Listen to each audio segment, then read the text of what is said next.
Ako si Maria at ito ang aking kwento.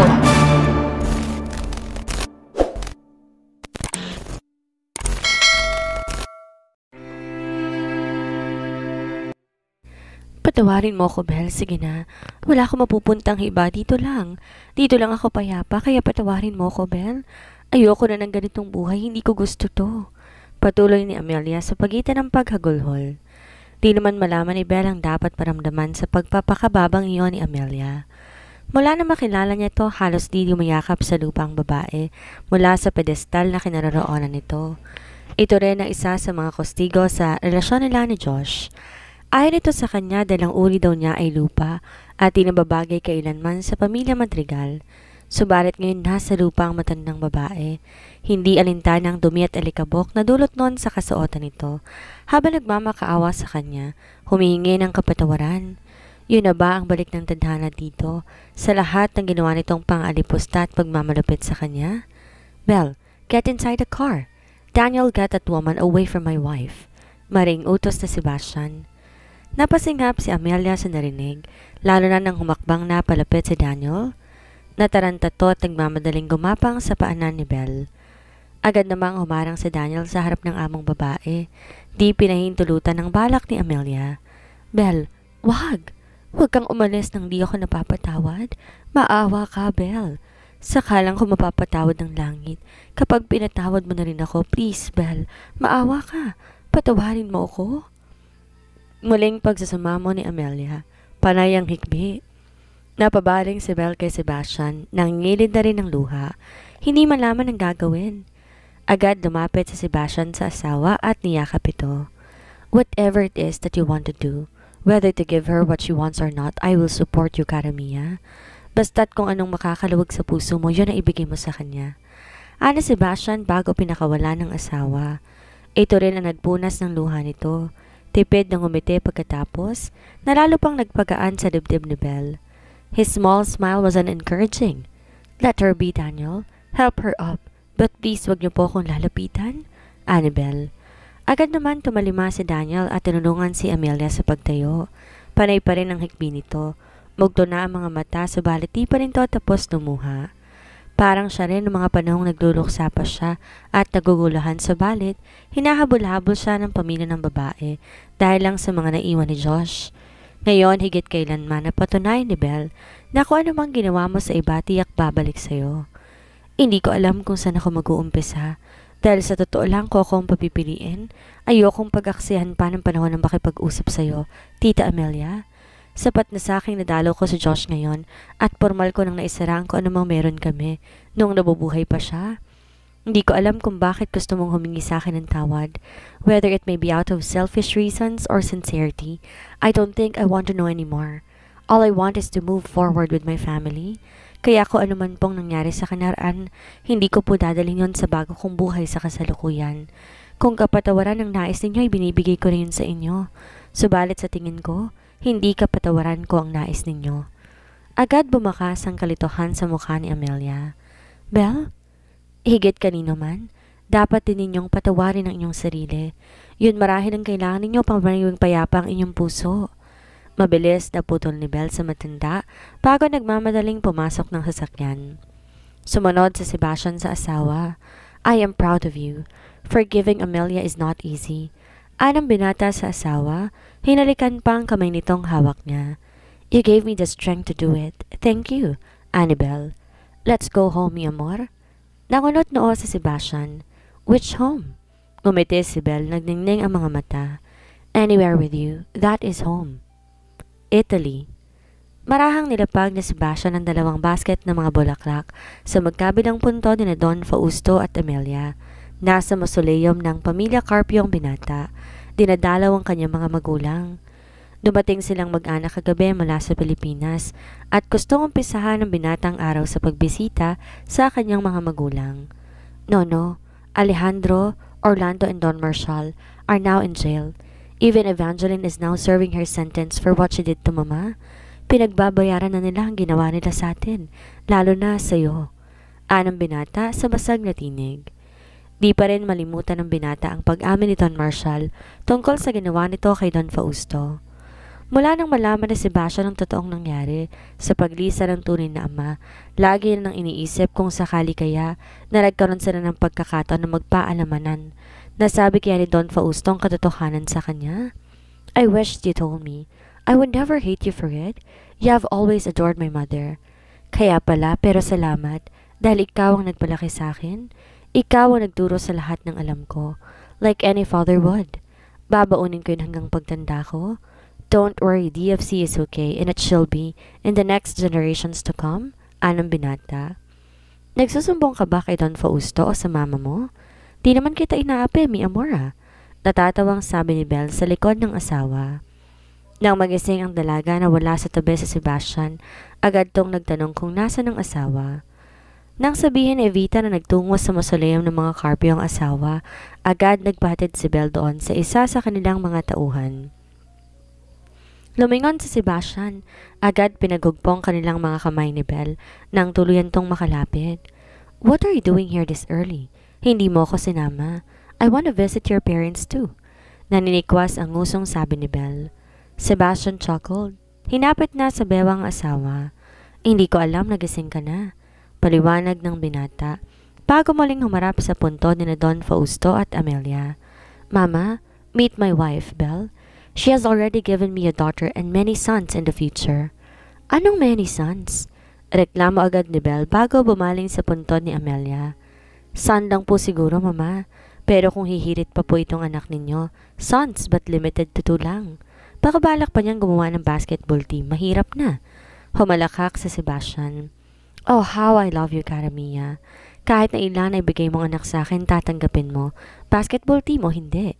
Ngumiti na si Belle. Humilig sa dibdib ng asawa. Uwi na tayo, mi amor. Baka magising na si Sheena. Hinalikan ni Sebastian ang buhok ng asawa bago muling nagsalita. Mauna na kami. We will visit again, Mama and Papa. Ngumiti si Belle na makitang nagningning ang mga mata ng asawa. It was the first time he was calling Don Fausto Papa, and she cannot be happier to her husband than at that moment. Alright, let's go home. Aya ni Sebastian maya-maya. Right. Remember, it's a busy day. We have a wedding to plan. Ani Belle bago tuluyang nagpagiya na sa asawa. Isang marahang hiningang pinakawala ni Belle nang makita niya ang kanyang refleksyon sa salamin habang suot-suot ng isang simple, subalit eleganteng wedding gown. She's getting married today, again. She smiled at that thought, subalit agad ding napawi yon nang muling bumangon ng kaba sa kanyang dibdib. When she got married the first time, maraming taong dumalo. Karamihan hindi nila kilala ni Josh. Subalit ngayon kahit isang intimate wedding lamang ang hiniling niya kay Sebastian at puro mga kakilala nilang bisita, mas abot langit ang kaba ni Belle. Not because she's not happy, she actually is. But maybe because all she knew was grief and heartache for too long that she cannot believe she's getting a second chance at love with Sebastian. Isang mahinang katok sa pinto ang nagpaangat sa tingin ng dalaga sa direksyon nun. Come in, Annabelle. Ilang sandali pa bumukas ang pinto at niluwa ang bulto ni Don Rodolfo. Agad na pinanlakihan ng mata si Belle. Bumakas ang saya sa mukha. You made it! Masayang bulalas ng dalaga. Nilahad pa ang mga braso. Nagmadali namang humakbang papasok sa silid si Rodolfo. Sinalubong ng yakap ang kaibigan na matagal-tagal din niyang di nakita. I'm so glad you made it! Annabelle nang pakawalan niya ang kaibigan. Akala ko talaga, di na kayo makakapunta ni Tia Leticia? Ngumiti si Rodolfo. Di sana talaga ako pwede dahil, alam mo na, peak season ngayon sa shop. But that said, she can take over the bread shop for me. At malaki namang tiwala ko sa kanya. Isa pa, ayaw rin akong tantanan ni Mama. She said we had to be here for you and Sheena. Anong binata? Tumango-tango si Belle, nangilid ang luha. Oh, umiiyak ka na naman. Ani Rodolfo, mabilis binunot ng tissue sa may vanity at binigay sa kaibigan. Baka sabihin nila pinapaiyak kita. Magaling pa namang magbanta si Sebastian. Huwag ka nang umiyak. Dapat masaya ka ngayon. Maingat na ipinunas ni Belle ang tissue sa gilid ng kanyang mga mata. Hindi ako malungkot. Masaya ako, kumpleto tayo. Kayong lahat ng mga espesyal na tao sa buhay ko. Ani Belle, muling nagpigil ng luha. Nang tawagan ni Belle si Rodolfo 2 araw nang nakakalipas at sinabi nitong mukhang alanganin ang pagdalo nito at ng ina, talagang dinamdam yon ang dalaga. Si Rodolfo at Leticia have been her constant for the last 3 years. Of course, she wanted them to be there with her on her special day. Kaya naman abot langit talaga ang saya ni Belle ngayong nakarating to sa kasal nila ni Sebastian. Magaang tinapik ni Rodolfo ang balikat ng kaibigan. Masaya akong makita kang masaya, Belle. Umpisa ng binata. May bahid ng lungkot ang mga mata. In another lifetime, I would be that man whom you're walking down the aisle for and ready to love you throughout the rest of his days. Bahagya lang napasinghap si Belle sa revelasyon ng kaibigan. She had always felt that she's special to Rodolfo even though he didn't say it. Subalit ayaw niyang may magbago sa pagitan nilang dalawa dahil mahalaga sa kanya ang kanilang pagkakaibigan. And so she kept her silence, hoping and praying that when the time comes, the heavens will reward his kindness toward her with the right kind of love he hoped and needed, just like what she had found with Sebastian. I have loved you, Belle. I wish you and Sheena are mine, but I know your happiness is not found with me. It is the man waiting for you at the altar downstairs. So I have one request. Can I walk you downstairs before you walk down the aisle to be with Sebastian? Muling nangilid ang luha ni Belle. Of course, Rodolfo. Anang dalaga muling yumakap sa kaibigan. I wish you happiness just like mine, Rodolfo. I wish you all the best in this world. All the best because you deserve nothing less. Dugtong pa ng dalaga bago muli itong binitawan. Thank you, Belle. Thank you. Sagot ni Rodolfo nakangiti. Na magsimulang tumunog ang piano at 4-string quartet sa garden ng Carpio Villa, that was Belle's cue to go down the stairs.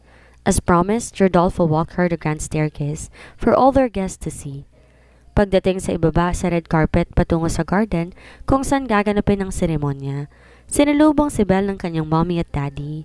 Di pa man lubos na ayos ang lamat sa kanyang relasyon sa mga magulang, pinasya ng dalagang padaluhin ng mga to sa kanilang kasal ni Sebastian.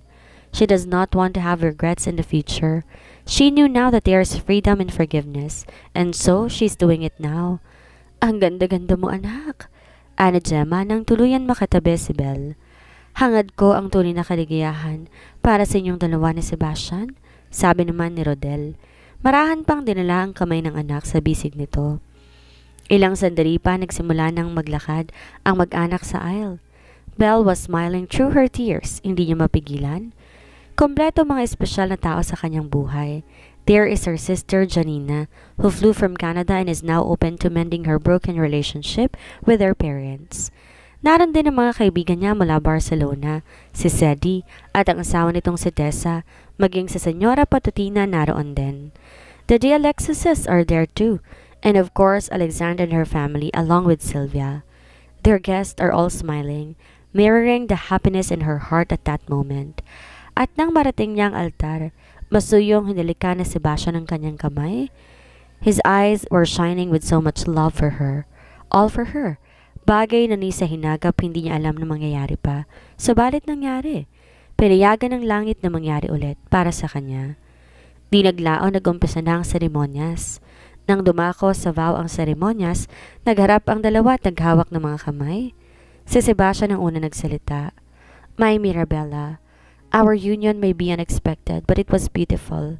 When my heart was broken the first time, marami akong naging tanong. Mga tanong ng iba'y wala pa ring sagot hanggang ngayon. Subalit may isang mahalagang tanong na nabigyan ng kasagutan nang dumating ka sa buhay ko. I know why I had to stay. Because in this broken road that I was traveling on, I will meet you and I will be complete. Ti amo, cara mia. Siyempre pero siyempre for. Tumulo ng luha ni Belle but Sebastian lovingly wiped it with his thumb. Sebastian, you came when my world was dark and broken. Since then I was always looking for happiness. I looked for years, subalit nabigo ako. Ngayon alam ko na ang kaligayahan, hindi hinahanap kundi kusang dumarating. I know now where happiness is, anywhere with you and our little family. I love you, Sebastian, always and forever. Muling hinalikan ni Sebastian ang kamay ni Belle, the happiness in his eyes mirroring his own. And when the minister officially proclaimed them as husband and wife, they shared a sweet kiss with the promise of many tomorrows. It was bliss. Finally, you got hitched. Nakangising sabi ni Matias nang lapitan ito sa Sebastian. Sandali kasing pumasok sa kabahayan si Belle at nagbanyo, kaya naman naiwan sa Sebastian sa reception.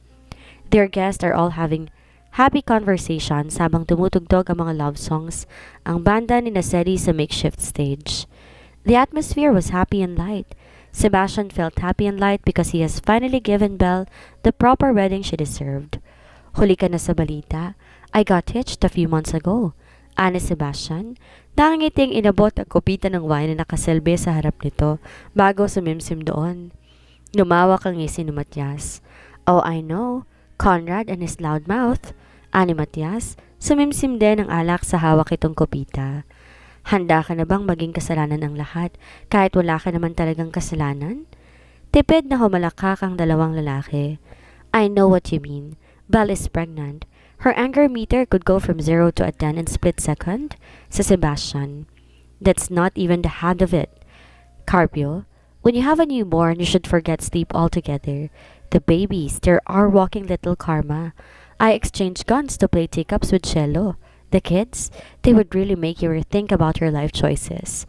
Si Matias ulit, wala sa sariling tinungga ang laman ng alak ng kopita nito. Nangangiting muling dalala na Sebastian sa bibig ang kopita ng alak. So what do you want me to do? Do you want me to tell Karen that you feel used and abused? Pabirong sabi ni Sebastian. Agad na ringan ni si Matias, nag-uubo. Hey, bakit ka ganyan? Nag-uusap lang tayong dalawa. Isa pa, hindi ako nagrereklamo. Sinasabi ko lang sa'yo what you should expect. Isa pa, gusto kong masigurong maayos ang pagpapalaki mo sa magiging manugang ko. Anang lalaki, makahulugang tumingin kay Sebastian bago binaling ang tingin sa mga batang naglalaro sa may lanay ng bahay. Naroon ang mga anak ni Alexandra at Gilbert, maging ang mga anak ni Matias at Karen at syempre si Sheena. Sheena seems to be a sweet kiss. Belle raised her well. Natitiyak kung magkakasundo sila ni Justin. Umigting naman ang panga ni Sebastian.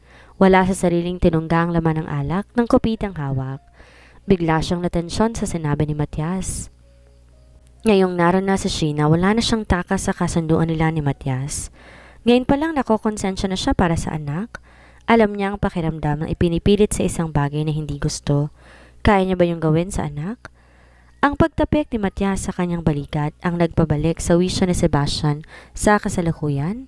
Hey, don't think too much about it. We have decades to prepare. Siguraduhin lang natin magugustuhan nilang isa't isa.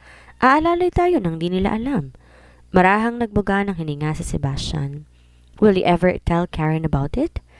I don't know. I have 2 decades to decide. Anang lalaki bago tuluyang lumayo. Kumuha ng panibagong alak sa dumaang waiter.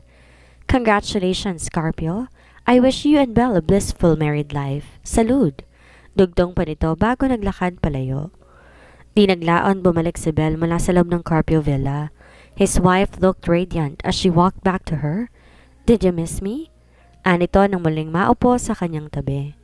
I always miss you whenever you're not near me, Karamia. Sagot ng binata, binigyan ng mag-anghalik ang labi nito. Belle giggled and cupped his face, her eyes shining with so much love for her husband. Let's dance. Tingnan natin sa mga bisit natin ang bigla nilang maglalaho mamaya, patungo kung saan gaya ng ginawa natin noon. What? Humagikik si Belle, umiling. Nothing. Just dance with me, Mr. Carpio.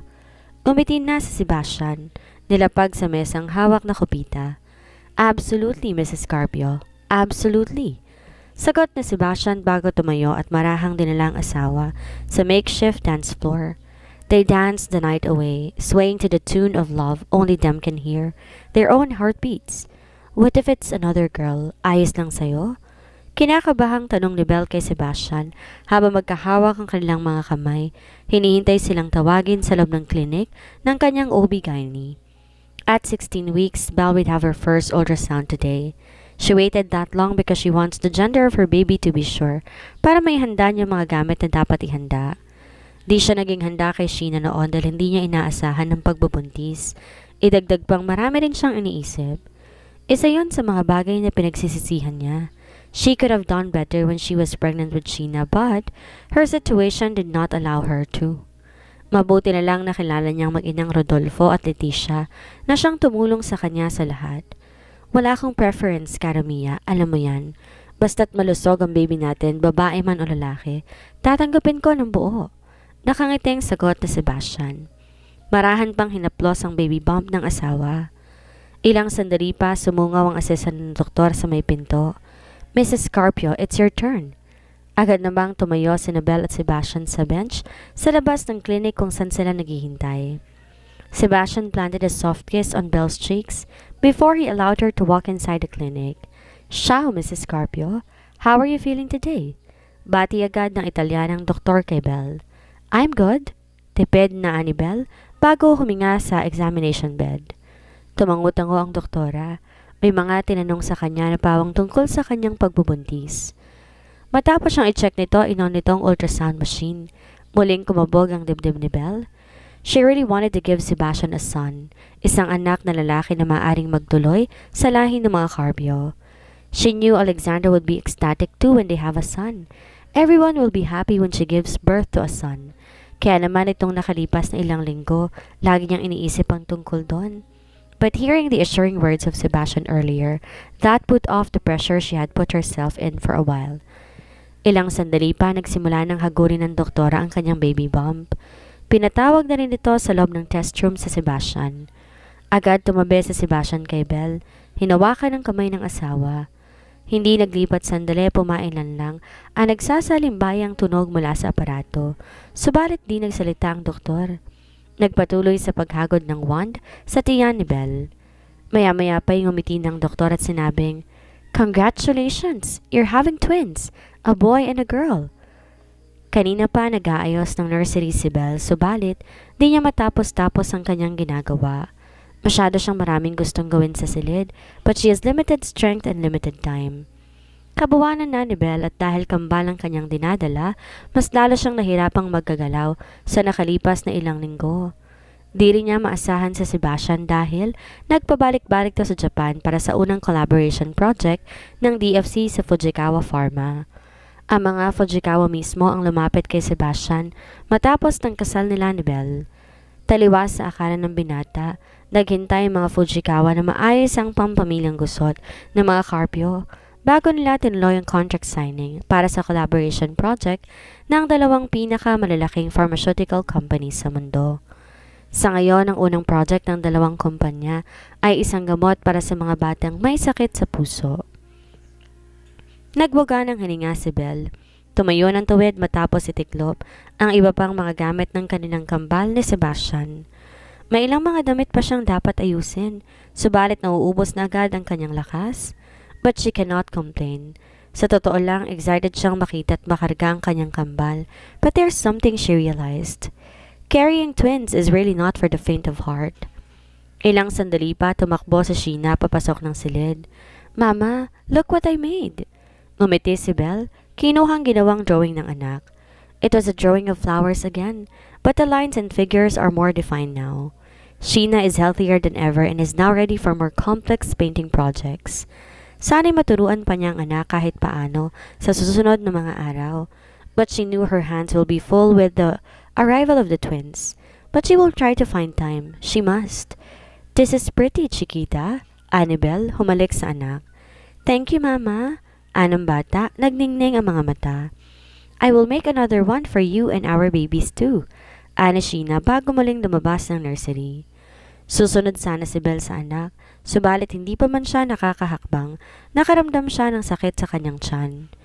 Napangawi agad ang dalaga, sinapo ang kanyang tiyan. Ma'am, ayos lang po kayo? Ani Marie. Di na nakasunod kay Sheena sa kwarto nito na makitang ginawi ng amo. Kumapit sa changing table si Belle at nagpigil ng hininga. Nang sandaling umupa ang sakit, saka pa lang na ginawaan si Belle. Okay lang ako, Marie. Ani Belle bago muling nag-relax. Pangalawang beses yon na nangyari sa kanya sa araw na yon at ayaw man niyang magpanik subalit malakas ang kutob niya. Malapit nang lumabas ang kambal nila na Sebastian. Pero pakitawag nga si Evita. Pakisabi sa driver ihanda ng sasakyan. Mukhang kailangan ko nang pumunta sa ospital. Napasinghap si Marie. Dali-daling lumabas ng nursery at tinawag ang mga kasama sa villa. Ilang sandali pa nasa nursery room na si Evita, namumutla. Senyora, are you... Si, call Sebastian, per favor. Annabelle, muling nagbuga ng hininga. Agad tumalima si Evita. Ito rin ang kumuha ng baby bag na matagal na niyang inihanda. Twins don't usually reach full term. Yan ang madalas sabihin ng OB-GYN ni Belle mula nang tumungtong ang dalaga sa ikatlong trimester ng kanyang pagbubuntis. Mula noon inihanda na nila na Sebastian ng baby bag na dadalhin nila sa ospital oras na mag-labor siya. Maingat na naglakad palabas ng nursery room si Belle. Nang pababa na siya ng hagdan, inalalayan siya ni Evita. Nasa sala na siya nang muling humilab ang kanyang tiyan. She waited out for the pain to subside bago siya muling naglakad patungo sa sasakyan. Nasa daan sila patungo sa ospital nang tumawag sa Sebastian kay Belle. Mi amor, nasan ka na? Ani Belle, mangiyak-ngiyak na.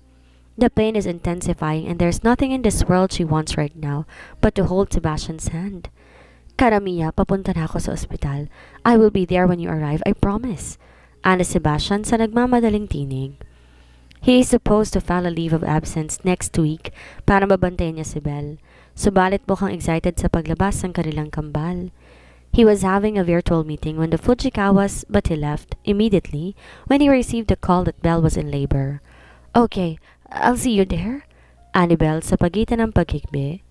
She does not want to be emotional but she cannot help it. Ilang sandali na lang makikita niya ang kanilang kambal, mahahagkan at mahahawakan. Just everything she had been wishing to do since she learned she was pregnant. It took another 10 minutes bago nila narating ang ospital, at gaya ng pinangako nito naroon agad si Sebastian, naghihintay kay Belle. Ito na rin ang nagbukas ng pinto ng sasakyan. Belle burst into tears as soon as Sebastian scooped her into his arms and put her on the gurney waiting for her at the ER. Agad inassess ng kanyang OB-GYN ang dalaga at na makumpirmang on active labor na nga siya, wala nang ilang minutong pagitan ng kanyang contractions, dinala na siya sa delivery room. Will you hold my hand, please? Pakiusap ni Belle sa asawa habang naghahanda ang kanyang doktora at ang ilang nurses na tutulong sa kanyang panganganak. Sebastian smiled and planted a tender kiss on her forehead before holding her hand. I won't go away, Karamia. Dito lang ako sa tabi mo. Belle smiled through her tears and nodded. Ilang sandali pa pumeso ng doktora sa paanan ni Belle. Push on the next contraction, Mrs. Carpio. Bidin ng doktora. And Belle did with all her might, taking her strength from her husband. After several push, narinig ni Belle ang unang iyak ng kanyang anak. Baby boy is out, deklara ng doktora. Santino, bulong ni Belle sa pagitan ng pagkahabol ng hininga. Makalipas sa ilang minuto, muling humilab ang tiyan ni Belle. The doctor instructed her again to push. Hindi naglaon, muling pinuno ng pag-uha ng sanggol ang silid. Baby girl is out, anang doktora. Oh, she's beautiful, Karamia. Ana Sebastian, maluha-luha. Our Sandra is beautiful, just like you and Sheena. Sa kabila ng pagod, napangiti si Belle. Nailuwal niya ng maayos ang kambal nila na Sebastian. Oh, she cannot wait to hold her children in her arms. Maya-maya pa, bumaling si Sebastian sa kanya, bago to yumuko at kinintilan ng halik ang kanyang mga labi. Thank you. Thank you, Karamia. Puno ng pag-ibig na pahayag ni Sebastian. For what, mi amor? Sinapo ni Sebastian ang kanyang pisngi bago, for everything. For giving me everything. Good morning! Masuyong bati ni Sebastian kay Belle nang lumabas ang bintana mula sa silid nila ng asawa. Nasa Barcelona sila. They just arrived there last night para sa kanilang first wedding anniversary. Nilapitan ni Sebastian ang asawa, masuyong hinalikan sa labi bago binitiwan. Why the long face, Karamia? Ayaw mo sa kape mo? Tanong ng binata, marahang kinuha ang mug sa kamay nito, sumimsim ng kape doon. Oh, ayos lang naman na. This is how you liked your coffee, so anong problema? Anong binata, binaba sa kitchen island ang mug. Lumabi si Belle, bumuntong hininga. I miss the kids. Anong dalaga, suminghot. For the past 9 months, naging routine na ni Belle kada umaga ang asikasuhin ng kanyang mga anak. She is busy mother in the morning and a painter in the afternoon. Pinayagan siya ni Sebastian na magpinta at ituloy ang kanyang bagong project na may theme na Colorful Bliss. Kasama doon ang altered version ng ginawa niyang painting noong pinanganak niya sa Sheena. And she must admit, talagang malungkot ang kulay nun kumpara sa mga gawa niya ngayon. That's why she altered it to make it look more alive and vibrant. All in all, kahit nakakapagod, na-enjoy ng dalaga ang 9 na buwan ng kanyang pagiging full-time housewife at part-time painter. Kaya siguro siya naninibago ngayon. It was the first time in 9 months that she's breaking her everyday routine. Sebastian hugged her from the back and showered her neck with soft kisses. Cara Mia, this trip has long been planned. You even planned this trip with me. Akala ko okay ka na. I thought you wanna be with me. Pumihit paharap si Belle, paharap kay Sebastian. Tiningala ang asawa. Of course, I want to be with you. This is the first time we're celebrating our wedding anniversary. I want this to be special too, but the kids. I really felt torn. Hindi ba sila pwedeng sumunod dito, mi amor? Gian and Luna had never been here. You don't want to miss the fun here, do you? Sandaling nag-isip si Sebastian, natawa pagkatapos. The twins are 9 months old, Cara Mia. For sure, they won't remember anything. Kahit isama natin sila sa pamamasyal. Napayoko na si Belle, yumakap sa asawa. What to do? I really miss the kids. Aniya, nangilid na ang luha. Masuyo namang hinagod na Sebastian ang likod ng asawa. Alright, I'll have a deal with you. Ituloy natin ang pamamasyal ngayong araw. Mamaya, bisitahin din natin ang bread shop ni Rodolfo at ang art center. Tapos kapag di mo pa rin ma-enjoy ang araw na to, we'll go home tonight. How about that? Pero bukas pang anniversary natin, alangan namang umuwi tayo agad. Pinisal na ni Sebastian ang tungki ng ilong ng asawa. That's why I'm giving you a choice, Cara Mia. Give me today and if you don't like it, we'll go back to the villa right away. Sandaling nag-isip si Belle. Mula na mga anak siya sa kambal, bihira lang silang magkaroon ng oras sa isa't isa ni Sebastian. Even sexy time is always on a rush. Sa totoo lang, namimiss na rin niyang masolong asawa. Few hours won't hurt, naisip ni Belle. Ngumiti na siya. Okay, let's try to have today just for ourselves. Bakas ang lungkot sa mukha ni Belle habang nakatayo sa harap ng art center kung saan siya dati nagtrabaho. May signage sa glass door na nagsasabing saradong art center sa araw na yon dahil under renovation. Gusto mo, sumilip na lang tayo sa loob? Baka pwede. Sa gestyon ni Sebastian sa nakabusangot na asawa. Tapos na silang mamasyal sa syudad. Napuntahan na rin nila si Rodolfo. Ito ang nagsabi sa kanila na saradong art center dahil umpisa na ng renovation but nevertheless, she went because she really wanted to see the place. Sandaling nag-isip si Belle, merong fire exit ang building sa likod. Pwede silang dumaan ni Sebastian doon upang makasilip siya sa loob ng art center kahit papano. Ilang sandali pa ngumiti si Belle, tumango. Tara sa likod. Mabilis lang tayo. Aniya bago nagpatiunang naglakad patungo sa likod ng art center. Bukas ang pinto kaya naman nagtuloy-tuloy ang mag-asawa sa pagpasok sa loob. Subalit sa pagtataka ni Belle wala siyang makita ni bakas ng anumang construction or renovation sa loob ng building. The hallways remained clean and quiet. Nagpatuloy sa paglalakad si Belle hanggang makatawag pansin sa kanya ang isang section ng art center. The paintings featured on that particular section were all familiar to her. Those are the paintings her students were working on when she left. Napasinghap siya, muling ginalang tingin sa paligid. And right in the middle of the center, there she saw her colorful Bliss collection, all 5 of them, taking the center stage like she had always dreamed of. Maya-maya pa lumabas mula sa gilid si Senyora Patutina at ang kanyang mga naging estudyante noong nakaraang painting class. Pumapalakpak ang mga to kasama si Rodolfo, Det, Leticia at ang iba pa niyang kaibigan doon sa Barcelona.